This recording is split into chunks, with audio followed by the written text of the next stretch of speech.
Sans doute, vous êtes tous remplis d'inquiétude, car il y a bien longtemps que je ne vous ai écrit.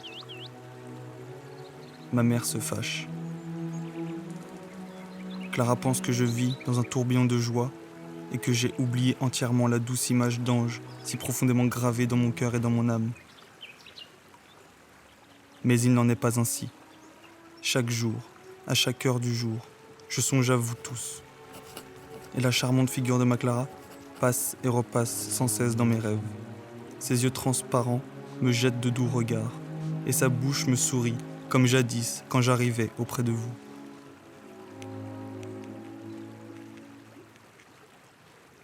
Hélas, comment eussé-je pu vous écrire dans la violente disposition d'esprit qui a jusqu'à présent troublé toutes mes pensées? Quelque chose d'épouvantable a pénétré dans ma vie. Les sombres pressentiments d'un avenir cruel et menaçant s'étendent sur moi, comme des nuages noirs, impénétrables aux joyeux rayons du soleil. Faut-il donc que je te dise ce qui m'arriva? Il le faut, je le vois bien. Mais rien qu'en y songeant, j'entends autour de moi comme des ricanements moqueurs. Ah, mon bien-aimé Lothaire, comment te ferais-je comprendre un peu seulement que ce qui m'arriva, il y a peu de jours, est de nature à troubler ma vie d'une façon terrible. Si tu étais ici, tu pourrais voir par tes yeux, mais maintenant tu me tiens certainement pour un visionnaire absurde. Bref, l'horrible vision que j'ai eue et dont je cherche vainement à éviter l'influence mortelle consiste simplement en ce qu'il y a peu de jours, à savoir le 30 octobre à midi, un marchand de baromètres entra dans ma chambre et m'offrit ses instruments. Je n'achetais rien, et je le menaçais de le précipiter du haut de l'escalier, mais il s'éloigna aussitôt. Tu soupçonnes que des circonstances toutes particulières, et qui ont fortement marqué ma vie, donnent de l'importance à ce petit événement. Cela est, en effet. Je rassemble toutes mes forces pour te raconter, avec calme et patience, quelques aventures de mon enfance, qui éclaireront toutes ces choses à ton esprit. Il posa la tartine à côté de lui et se remit à coudre, si content, si impatient, qu'il tirait des points de plus en plus grands.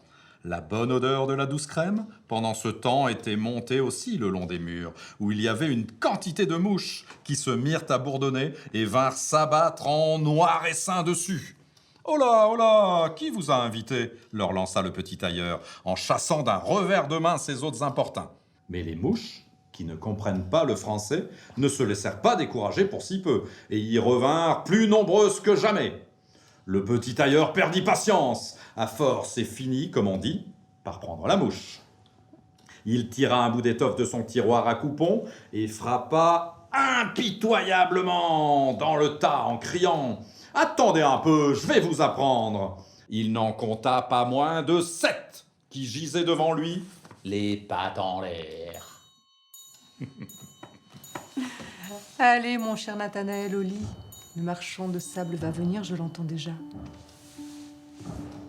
Ah, maman, qui est donc ce méchant homme au sable qui nous chasse toujours? Comment est-il? Il n'y a point d'homme au sable.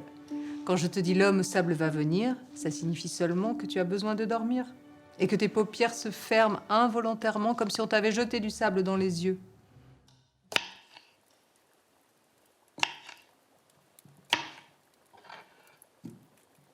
Dis, Greta, tu as déjà entendu parler de l'homme au sable?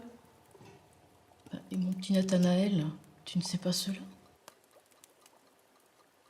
C'est un méchant homme qui vient trouver les enfants qui ne veulent pas aller au lit, qui leur jette une poignée de sable dans les yeux, à les faire pleurer du sang.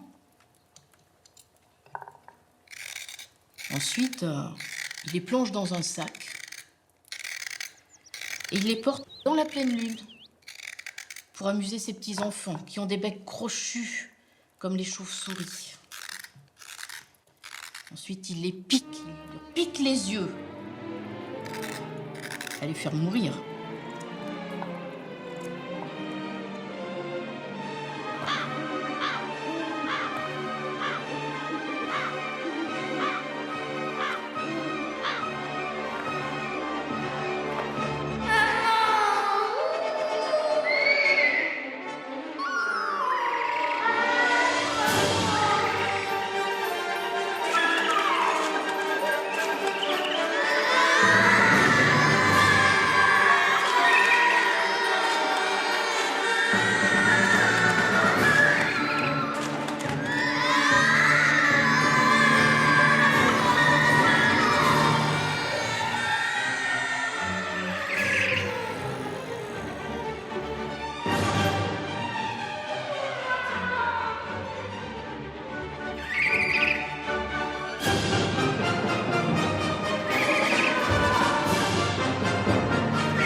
Bonsoir.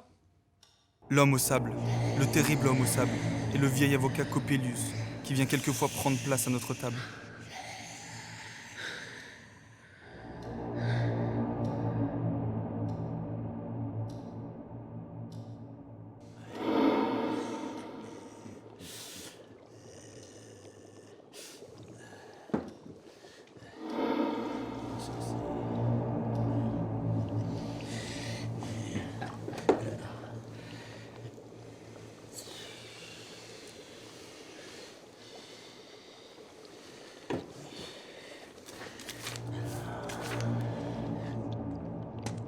Il est vrai, sans mensonge, certain et très véritable, ce qui est en haut est comme ce qui est en bas, et ce qui est en bas est comme ce qui est en haut. Pour perpétuer les miracles d'une seule chose, et comme toutes choses ont été par un et sont venues d'un par médiation, ainsi toutes choses sont nées de cette chose unique par adaptation. Le soleil en est le père, et la lune la mère, et le vent l'a porté dans son ventre, et la terre est sa nourrice, et son réceptacle. Le père de tout le télème est ici, et sa puissance est entière si elle est tournée en terre. Tu sépareras la terre du feu, le subtil de l'épais, doucement, avec grande industrie. C'est à cette occasion que j'ai été appelé Hermès Trismégiste, ayant les 3 parties de la philosophie universelle. Ce que j'ai dit de l'œuvre solaire est complet. Des yeux! Des yeux! Un petit animal? Un petit animal! Maintenant, nous avons des yeux, une belle paire d'yeux d'enfant.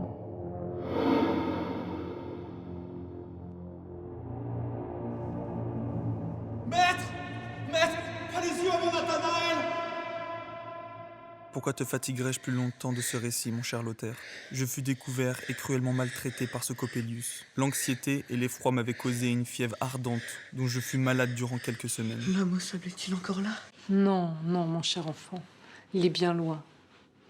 Ne t'inquiète pas, il est parti depuis longtemps. Il ne te fera pas de mal. Tu peux te rendormir. Il me reste à te raconter le plus horrible instant de mon enfance. Puis tu seras convaincu qu'il ne faut pas en accuser mes yeux si tout me semble décoloré dans la vie. Car un nuage sombre s'est étendu au-devant de moi sur tous les objets, et ma mort seule, peut-être, pourra le dissiper. Coppelius ne se montra plus. Le bruit courut qu'il avait quitté la ville. 1 an s'était écoulé. Ce coup-ci, c'en est trop! Hurla le géant en se jetant comme un fou furieux sur l'autre géant, qu'il projeta contre l'arbre avec une telle force que l'arbre en trembla. Le second se rua contre son adversaire avec autant de fureur, et ils se battirent dans une rage si féroce qu'ils arrachaient les arbres pour s'en frapper, prolongeant leur duel tant et si bien qu'ils tombèrent finalement l'un et l'autre frappés à mort. Le petit tailleur redescendit alors prestement de son arbre, tout en se disant « C'est encore une chance qu'ils aient laissé debout l'arbre sur lequel j'étais. Sinon, il m'eût fallu sauter comme un écureuil d'un arbre à l'autre pour survivre. Mais on est leste dans la corporation. » Pour plus de sûreté, il tira son épée et l'enfonça à 2 ou 3 bonnes reprises dans la poitrine de chaque géant. C'est Coppelius? Oui, c'est Coppelius. Oh mon ami, faut-il que cela soit? Pour la dernière fois. C'est la dernière fois, je te le jure. Va-t'en avec Nathanaël.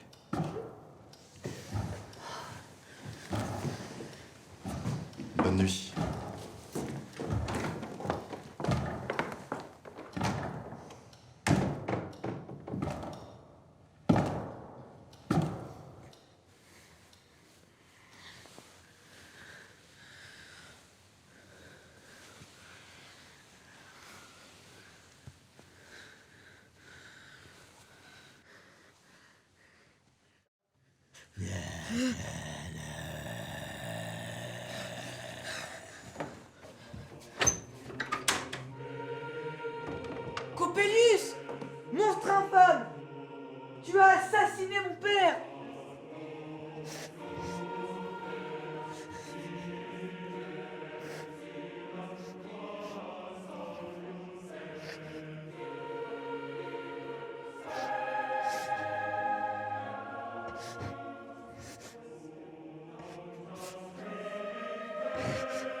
Quand je te dirai, mon digne ami, que ce marchand de baromètres n'était autre que ce misérable Coppelius, tu comprendras l'excès d'horreur que me fit éprouver cette apparition ennemie. Ne parle point à ma mère de cette cruelle rencontre. Je suis résolu à venger la mort de mon père, quoi qu'il en arrive.